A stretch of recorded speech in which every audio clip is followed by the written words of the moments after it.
Sidang Jumaat yang dihormati sekalian, saya berpesan kepada ahli Jumaat yang datang sembahyang hari ini supaya kita takut kepada Allah dengan sungguh-sungguh takutnya.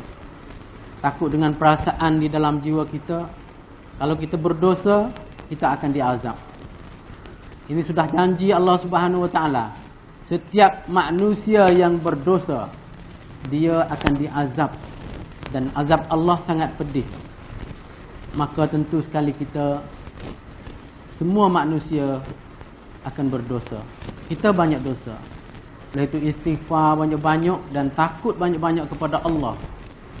Barulah kita akan dirahmati Allah Subhanahu Wa Taala dan kita akan lulus dari api neraka insya-Allah. Sidang Jumaat yang dihormati sekalian, hari ini 22 Syawal. Berartinya ada lagi 8 ataupun 8 hari habis Syawal.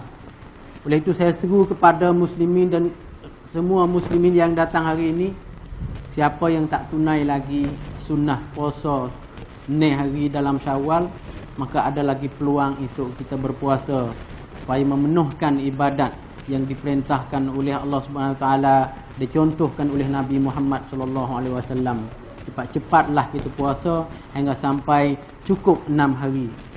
Sitam min Syawal. Dan kalau kita puasa 6 hari daripada Syawal, insya-Allah ganjaran pahala kita seolah-olah kita cukup setahun. Minad dahri, daripada setahun. Sidang Jumaat yang dihormati sekalian, satu lagi, bulan Syawal, pada Syawal tak berapa bulan pula kita temu dengan Zulhijjah. Zulhijjah iaitu satu perintah Allah kepada setiap orang Islam supaya tunaikan fardu haji. Oleh itu kita azam, bagi siapa yang tidak tunaikan fardu haji, kita pasti azam satu kali dalam hidup. Seumur hidup kita ni, sekali kita kena buat haji. Dan banyak orang-orang Islam semenjak daripada Ramadan, Syawal, Zulkaidah berduyun-duyun menuju ke Makkahul Mukarramah untuk menunaikan fardu haji, untuk berdoa di padang Arafah. Sebesar-besar hari dalam setahun, iaitu hari Arafah. Kalau sebesar-besar malam dalam setahun, malam Lailatul Qadar yang kita telah lalu di bulan Ramadan, tapi sebesar-besar hari di siang hari, iaitu hari Arafah. Oleh itu, satu kali dalam hidup kita akan pergi berdiri di padang Arafah bersama-sama dengan sekumpulan manusia seluruh dunia menuju ke padang Arafah untuk menunaikan fardu haji. Oleh itu, munasabah dengan Syawal dan kita akan bertemu dengan haji, saya akan mengingat kembali munasabah dengan khutbah hari ini. Saya ambilkan satu cerita pampin paipin makong haj yang telah dicontohi atau yang ditauladani mula-mulanya daripada Nabi Ibrahim dan Nabi Ismail. Dua beranak.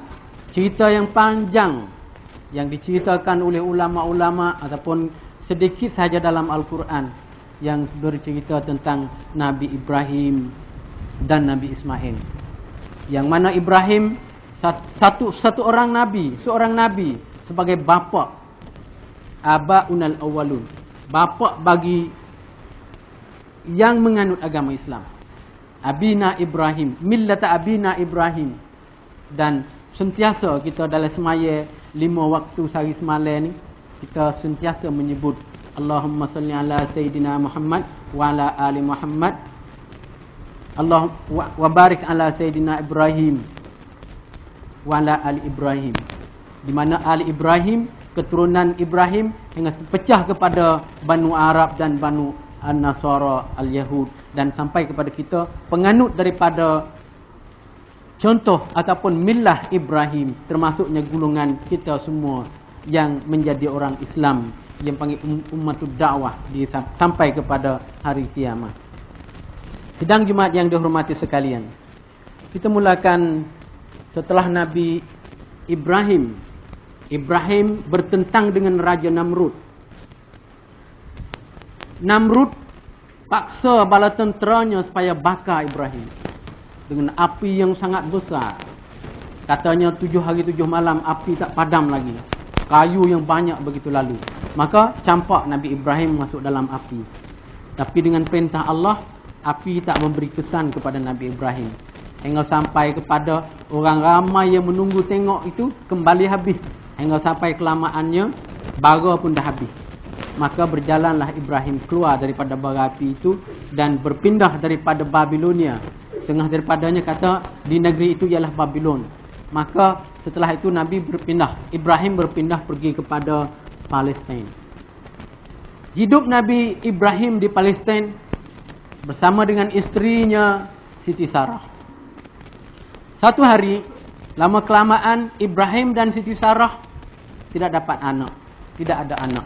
Maka syurlah Siti Sarah supaya Ibrahim kahwin pula dengan seorang perempuan. Supaya mudah-mudahan Allah memberi anak sebagai zuriat, keturunan. Hidupnya ialah membela kambing. Dengan membelaan kambing itu banyak juga di keluarga Ibrahim dengan Siti Sarah ada seorang wanita yang menjadi pembantu rumah. Kundrap Chai Naiban Kong Ibrahim. Siti Sarah melihat seorang perempuan ini nampaknya berjuruh dan juga mukminah, maka tawarnya Siti Sarah supaya ambil Siti Hajar namanya menjadi isteri yang kedua. Dan berdoa mudah-mudahan Ibrahim dan Siti Hajar akan memberi anak kepadanya pula. Maka kawinlah Ibrahim dengan Siti Hajar.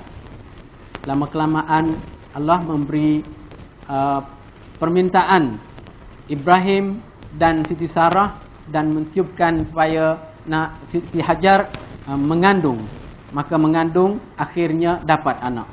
Maka Siti Hajar pun dapat anak dan anak lelaki dinamakan Ismail yang menjadi Nabi Ismail akhirnya.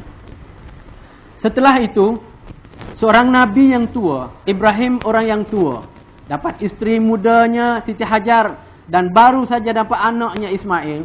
Maka kesukaan, keserenakan dalam keluarganya itu sentiasa hidup bersukaria atau berserenok dengan Hajar dan Ismail. Dalam satu rumah, isteri tuanya Siti Sarah melihat keserenakan Hajar dan Ismail bersama dengan suaminya, maka hati Siti Sarah tidak menjadi ketenangan, serabu. Dengan itu Siti Sarah pun berdoa kepada Allah Subhanahu Wa Taala supaya hati dia menjadi tenang. Dengan itu diperintah oleh Allah Subhanahu Wa Taala supaya Nabi Ibrahim bawakan Siti Hajar jauh-jauh daripada Siti Sarah. Dengan perintah itu, walau sayang bagaimanapun, walau cinta bagaimanapun, tetapi dengan perintah Allah, maka Ibrahim pun sanggup membawa istrinya yang bernama Hajar dan anaknya yang kecil yang bernama Ismail menuju ke padang pasir. Perjalanan yang agak jauh situ, bermalam-malam, hingga sampai kepada satu tempat. Di tempat tu bukit berkeliling. Tidak ada pohon kayu, tidak ada binatang, tidak ada walau siapa manusia pun. Maka sampai di situ, untanya berhenti. Untanya berhenti, maka perintahlah Ibrahim kepada Siti Hajar bahawa turun di sini. Maka Siti Hajar dan anaknya yang kecil pun turun di padang pasir yang tandus. Duduk di situ. Bahawa turun sudah, Ibrahim pun berpaling untuk meninggal. Lihatnya Siti Hajar, Ibrahim akan tinggalnya, terkejutlah dia dan menangis-nangis. Lari pegang kaki Ibrahim. Ibrahim sedang di atas unta.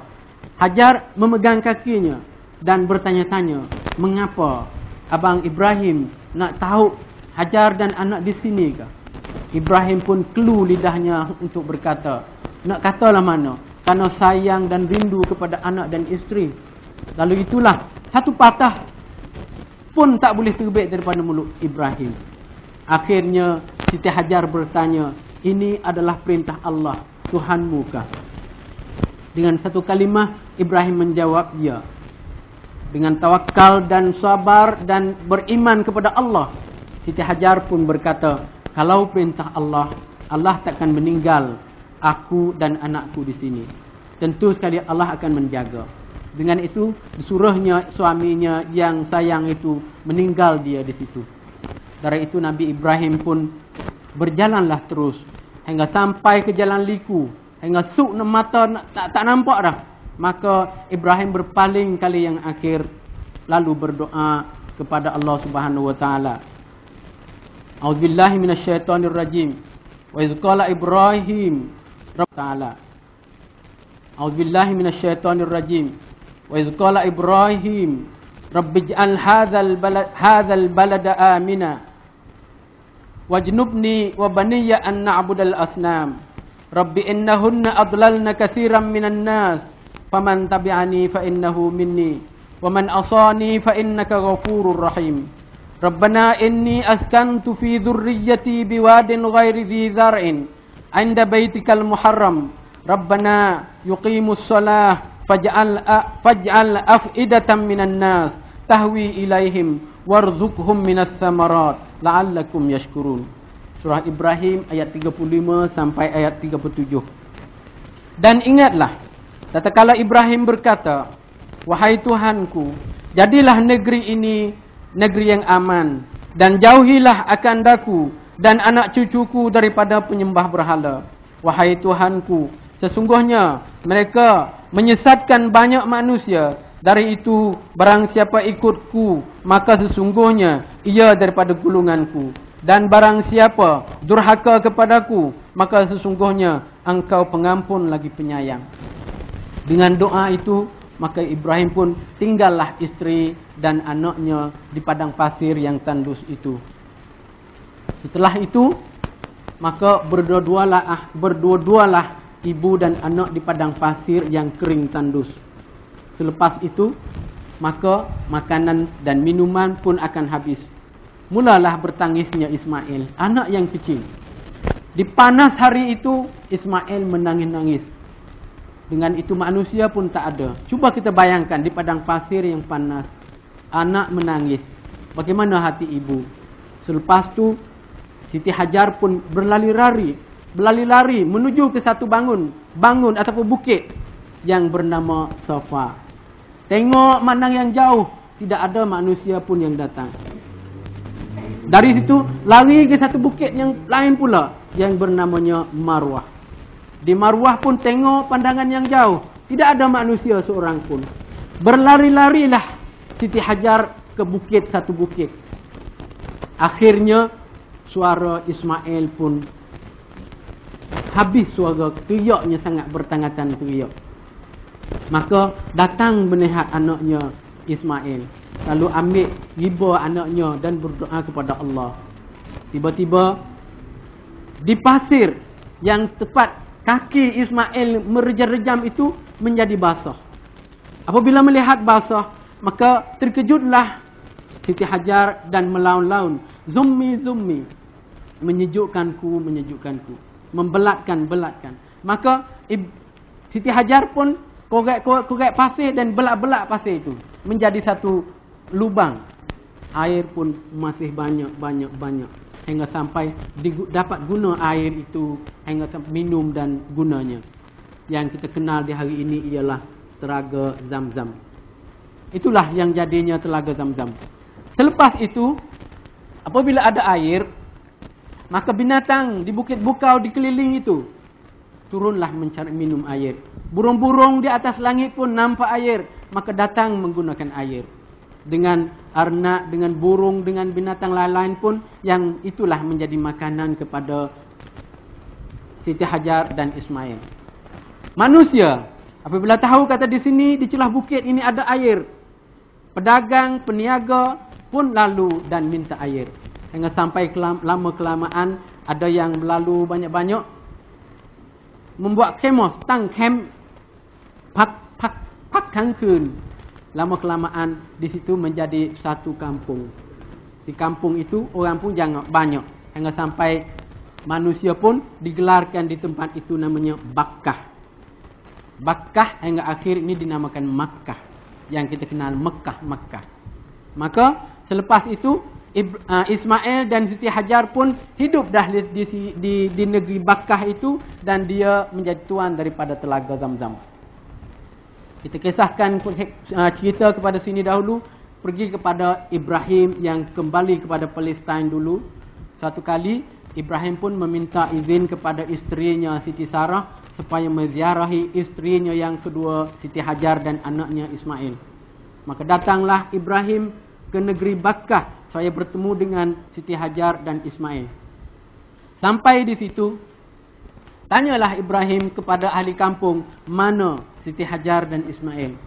Orang kampung memberitahu kepada Ibrahim bahawa Siti Hajar dan Ismail pergi ke Arafah, pergi perah kambing di Arafah. Maka turutlah Ibrahim pergi ke Arafah.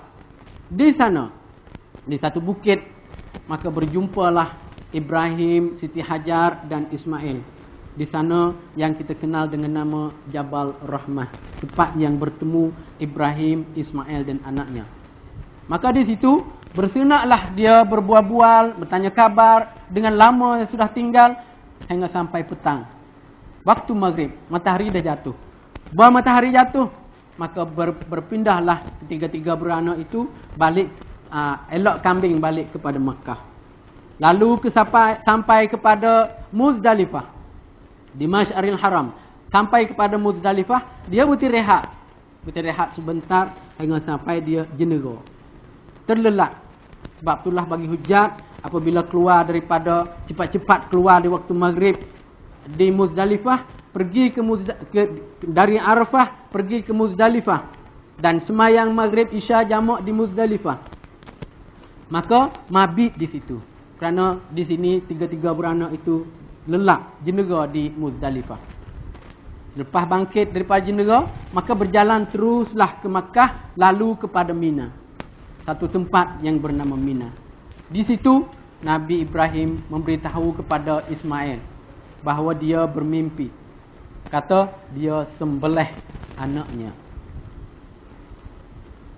Sidang Jumaat yang dihormati sekalian. A'udzubillahi minasyaitonirrajim. Falamma balagha ma'ahu as-sa'ya qala ya bunayya inni ara fil manam inni azbahuka fanzur madza tara. Qala ya abatif al ma tu'mar satajiduni insyaallahu minas sabirin. Maka tatkala ia sampai ke umur biasa, berusaha, katanya umur Ismail di masa itu ialah di antara 11 sampai 13 tahun. Menjadi bayi yang boleh dah membuat keputusan sendiri. Maka tatkala sampai ia ke umur biasa, serta bapaknya, ia berkata, hai anakku, sesungguhnya aku lihat dalam mimpi bahawa aku akan sembelihmu, maka fikirkanlah apa yang engkau akan putuskan. Ia jawab, iaitu Ismail, hai bapakku, buatlah apa yang engkau diperintah. Engkau akan dapati akan daku insya-Allah daripada orang-orang yang bersabar. Itulah jawapannya Ismail kepada bapaknya. Kalau perintah Allah, maka buatlah apa yang diperintah Allah.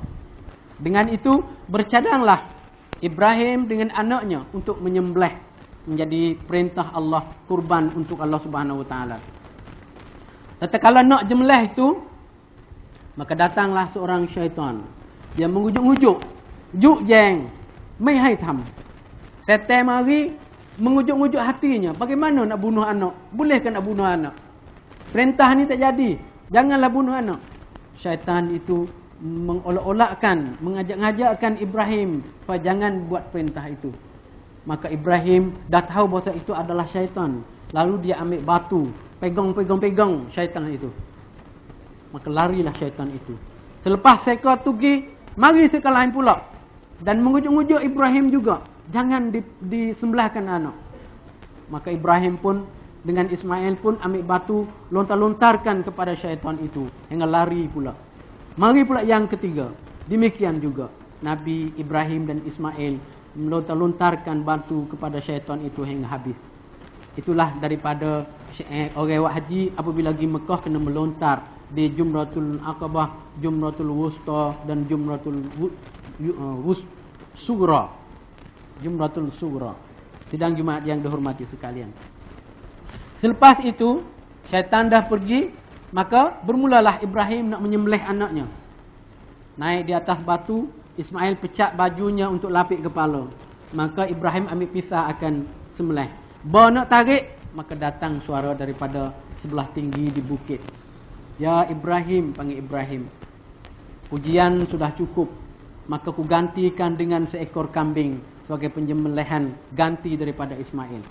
Dengan itulah dalam Quran yang menyebut wa fadaina bizibhin azim. Aku gantikan dengan sembelihan yang amat besar. Maka sembelihan itu diganti dengan kambing. Oleh itu, bagi orang Islam, maka jadikan kurban. Mengingati untuk hari raya haji, kita mesti berkurban kerana mengingati ganti darah Ismail yang diperintah oleh Allah Subhanahu Wa Taala pada sembelih anaknya. Dengan itulah dalam Quran yang menyebut wa fadaina bizibhin azim. Aku gantikan dengan sembelihan yang amat besar. Maka sembelihan itu diganti dengan kambing. Oleh itu, bagi orang Islam, maka jadikan kurban. Mengingati untuk hari raya haji, kita mesti berkurban kerana mengingati ganti darah Ismail yang diperintah oleh Allah Subhanahu Wa Taala pada sembelih anaknya.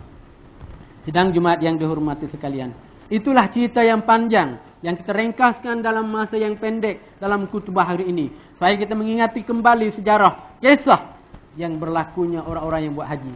Bagi siapa yang pergi buat haji, kalau sampai satu-satu tempat kita menuju ke Makkah, maka kita nampaknya As-Safa dan Marwah. Kita tahu bahawa situ satu tempat yang Hajar melari-lari untuk mencari air. Kita bertemu dengan telaga Zamzam, air Zamzam. Kita ingatlah bahawa Zamzam itu jadinya dengan kaki Ismail yang berjam-jam di bumi yang kering tandus itu. Kita pergi kepada Arafah, berdoa di Arafah. Kita tahu bahawa di sana di Arafah tempat yang Hajar dan Ismail membelah kambing dan bertemu dengan Ibrahim. Kita berpindah daripada Arafah pergi ke Muzdalifah. Kita pun mabit di Muzdalifah dan kita ingat bahawa di sana satu tempat yang satu kali Ibrahim, Ismail dan Siti Hajar jenera ataupun tidur sekejap waktu di Muzdalifah. Lepas tu kita pergi ke Mina. Bertolak kita berduyun-duyun ke Mina. Mungkin pagi sampai ke Mina. Sampai di Mina, kita ingatlah di Mina satu tempat yang syaitan merujuk Ibrahim dan Ismail jangan melakukan perintah Allah Subhanahu Wa Taala. Maka kita dah kutip batu di Muzdalifah, sampai di Mina kita pun melontar hujratun yang tiga-tiga itu. Maka kita ingatlah di situ bahawa kita sedang melontar syaitan yang merujuk-rujukkan Ibrahim dan Ismail. Maka di sanalah ceritanya haji bersaup paut dengan cerita Ibrahim dan Ismail itu. Sidang Jumaat yang dihormati sekalian. Oleh itu, saya mengembalikan cerita-cerita ini untuk kita mengingatkan kembali dan supaya kita melakukan ibadah haji. Bagi siapa yang pergi membuat haji tahun ini ataupun tahun mana-mana pun, dan ingatlah cerita-cerita ini supaya kita mengeratkan hati kita bertakwa kepada Allah Subhanahu Wa Taala dan sanggup mendengar perintah Allah walaupun anak kesayangan, isteri kesayangan, hingga sampai nyawa diri kita sendiri pun, kalau perintah Allah kita kena sanggup mengorbankan diri kita kepada Allah Subhanahu Wa Taala. Sidang Jumaat yang dihormati sekalian. Firman Allah Subhanahu Wa Taala dalam surah Al-Baqarah, "Alladzina idza asabatuhum musibatun qalu inna lillahi wa inna ilaihi raji'un." Barakallahu li wa lakum fil Qur'anil azim wa nafa'ani wa iyyakum bima fihi minal ayati wa dzikril hakim wa taqabbala minni wa minkum tilawatahu innahu huwas samiul alim. Aqulu qawli hadza wa astaghfirullahal azim li wa lakum wa lisairil muslimin wal muslimat wal mu'minin wal mu'minat wastaghfiruhu innahu huwal ghafurur rahim.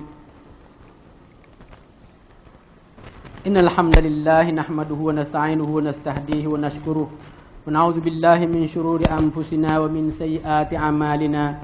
Man yahdihillahu fala mudilla lahu wa man yudlil fala hadiya lahu. Wassalatu wassalamu ala sayyidina Muhammadin wa ala kulli rasulin arsalahu bil huda wa dinil haqq.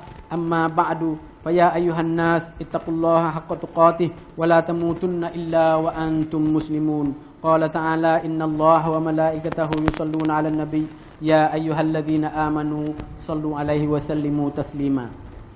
Tak berapa hari lagi kita akan bertemu dengan haji. Bagi kita yang tak boleh pergi buat haji, apakah yang kita untuk lakukan di hari orang-orang seluruh dunia duk membuat haji, yang kita tak pergi buat haji, gapo yang kita boleh buat di tempat kita ini? Saya mewasiatkan supaya kita semua di hari ini, satu, kita kena puasa hari Arafah. Tekah orang duk beripung di Arafah, kita di sini kena puasa hari Arafah. Nabi kata, man shoma yauma Arafah ghufira lahu ma taqaddama min dhanbi. Dia puasa hari Arafah, dia akan diampun dosa-dosa setahun yang telah lepas. Untungnya bagi kita yang banyak dosa, kalau kita puasa hari Arafah, dosa kita luruh geruh. Dengan itu kita puasalah, sama-sama kita berpuasa di hari Arafah. Hari 9 hari Arafah. Yang menjadi masalahnya, kadang-kala negeri kita ni prakat. Hari 9 tak betul dengan orang duk wukuf di Arafah. Oleh itu saya menyeru kepada siapa yang berkenaan, tengoklah terus tanyalah Arafah hari apa, lepas tu istiharkan kata Arafah hari tu. Supaya kita boleh puasa betul dengan hari Arafah untuk menunaikan fardu perintah Nabi Muhammad sallallahu alaihi wasallam. Yang kedua, kita kena kurban. Kita nak pergi buat haji tak boleh kena duit banyak. Maka kita carilah sedikit lembu sekadar 14,000 ataupun 13,000, berdalam 2,000 lebih ya segi ya. Kita kongsi 7 orang, kita buat kurban. Setiap tahun kena kurban. Kerana Nabi pernah menyebut siapa boleh buat kurban, tak buat kurban, jangan masuk dekat tempat semaya tu. Hari semaya di musalla tu, kalau ada duit, tak gerbang, Nabi kata jangan mari tempat aku semaya. Dengan itu besarnya. Oleh itu, sekadar 2,000, 3,000 kok, rasa tak payah bagi kita untuk nak berkurban. Dan yang ketiga, kalau boleh kita tasbih, tahmid, tahlil banyak-banyak di hari 10, 11, 12. Hari orang duk melontar setel di Mina, 10, 11, 12, hari kurban, kita takbir banyak-banyak di 3 hari itu. Dan yang keempat, kalau bolehnya kita ziarah menziarahi semua orang Islam, memaafkan. Dan orang Islam semua di Mekah tu, di Kaabah tu ada manusia duk musing, seolah-olahnya satu dinamo hidup musing di can lah, yang menjadi elektrik ไฟฟ้า dinamo ที่หมุนรอบแกนนั้นมันจะเกิดไฟฟ้าพลังมหาศาล manusia duk musing di can Kaabah tu menjadi satu tenaga yang kuat, satu hebat sekali. Tahun sekali orang Islam menunjuk kehebatan itu. Demikianlah kalau orang Islam pegang Quran menjadi lak, dan semua manusia berpusing di Quran tu hidup. Apapun nak buat, tengoklah Quran. Kalau semua pegang Quran, barulah kita menjadi kuat. Kalau Quran masing-masing nampak pula, kita menjadi lemah. Dengan itu saya menyeru sekali lagi supaya kita pakat baca Quran bui faham. Jangan kita ngaji Quran nak ambil pala baca saja, tapi kita cari masa baca Quran, wirti kata gapo yang Tuhan nak, gapo yang Tuhan tak mahu. Sidang jemaah yang dihormati sekalian, itulah pesanan saya kepada diri saya dan saudara yang dihormati sekalian. Allahumma ighfir lil muslimin wal muslimat wal mu'minin wal mu'minat al ahya'i minhum wal amwat innaka sami'un qaribun mujibud da'wat wa qadiyal hajat. اللهم انزل الرحمة والسكينة والسلامة والعافية على المؤمنين والمؤمنات. اللهم اجعل بلدنا وسائر بلاد المسلمين طيبة آمنة ومطمئنة رخية. ربنا افتح بيننا وبين قومنا بالحق وأنت خير الفاتحين. ربنا لا تزغ قلوبنا بعد إذ هديتنا وهب لنا من لدنك رحمة إنك أنت الوهاب. اللهم أعز الإسلام والمسلمين وأذل الشرك والمشركين ودمر أعداءك أعداء الدين. اللهم منزل الكتاب ومجري السحاب وحازم الأحزاب اهزمهم وانصرنا عليهم. اللهم إنا نجعلك في نحورهم ونعوذ بك من شرورهم. على الله توكلنا ربنا لا تجعلنا فتنة للقوم الظالمين ونجنا برحمتك من القوم الظالمين. Ya Allah, Ya Rahman, Ya Rahim, Ya Karim, Ya Ghafur, Ya Wadud, Ya Hannan, Ya Mannan, Ya Dzal Jalali wal Ikram. Rabbana atina fid dunya hasanah wa fil akhirati hasanah wa qina adzabannar. Ibadallah, innallaha ya'muru bil adli wal ihsan wa ita'i dzil qurba wa yanha 'anil fahsya'i wal munkari wal baghi ya'idukum la'allakum tadhakkarun. Fadhkurullahal 'azima yadhkurkum washkuruhu 'ala ni'amihi yazidkum was'aluhu min fadlihi yu'tikum wa la dzikrullahi akbar wallahu ya'lamu ma tasna'un. Alhamdulillah, kita boleh bersama ikuti dalam mengajar kita di hari ini. Pada hari Jumaat sebagai khutbah, kita dapat dengar dan juga dapat sedara kita, kerana azan kita, soal kita itu sekali kita dapat menjalankan amalan haji kita, dan juga kita dapat niat kita seakhir-akhir kita dapat ke Tanah Suci Makkah Al-Mukarramah. Maka di hari ini kita pun dapat